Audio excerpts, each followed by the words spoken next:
یہ 2000 BC کی بات ہے کہ جب طوفان نوح کی تباہی کے بعد اللہ تعالیٰ نے سرزمین عرب پر ایک ایسی قوم پیدا فرمائی جو دنیا میں سب سے زیادہ طاقتور، مضبوط اور توانا افراد پر مشتمل تھی۔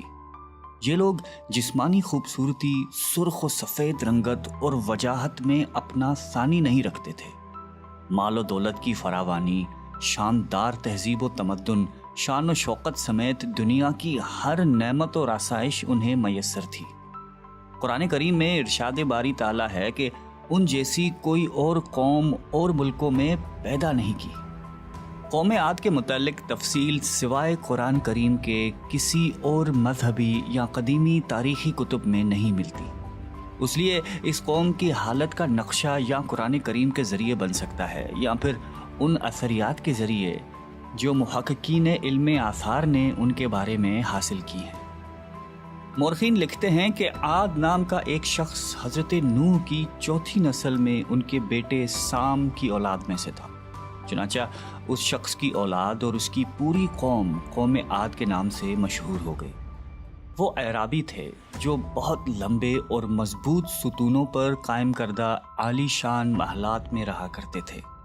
قرآن کریم نے انہیں ارم ذات العماد یعنی ستونوں والے کے نام سے یاد کیا ہے۔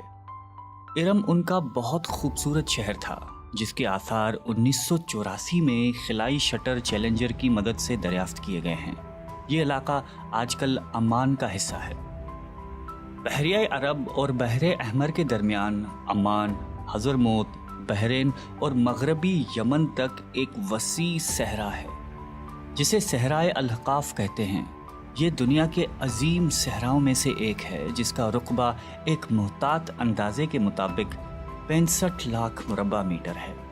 اس صحرا میں سفید اور باریک ریت کے ہزاروں فٹ اونچے پہاڑ نما ٹیلے ہیں جہاں کوئی بھی چیز پھینکی جائے تو منٹوں میں غائب ہو جاتی ہے۔ کسی زمانے میں یہ دنیا کا سرسبز و شاداب علاقہ تھا اور وہاں یہ قوم عاد آباد تھی۔ آج یہ بھیانک صحرا اللہ تعالیٰ کی کھلی نشانیوں میں سے ایک اور اہل زمین کے لیے جائے عبرت ہے۔ قرآن کریم میں ارشاد باری تعالیٰ ہے کہ وہ ارم جو ستونوں والے تھے جن کی مانند کوئی قوم ملکوں میں پیدا نہیں کی گئی۔ بعض مفسرین نے لکھا ہے کہ ارم عاد کے دادا کا نام تھا جیسا کہ ان کے شجرہ نسب میں بیان کیا گیا تھا۔ ڈاکٹر اسرار احمد تحریر فرماتے ہیں کہ عام مورخین کا خیال ہے کہ ارم قوم عاد کے شاہی خاندان کا لقب تھا۔ حالیہ دور میں ایک شہر کے جو زیر زمین آثار دریافت ہوئے ہیں ان سے پتہ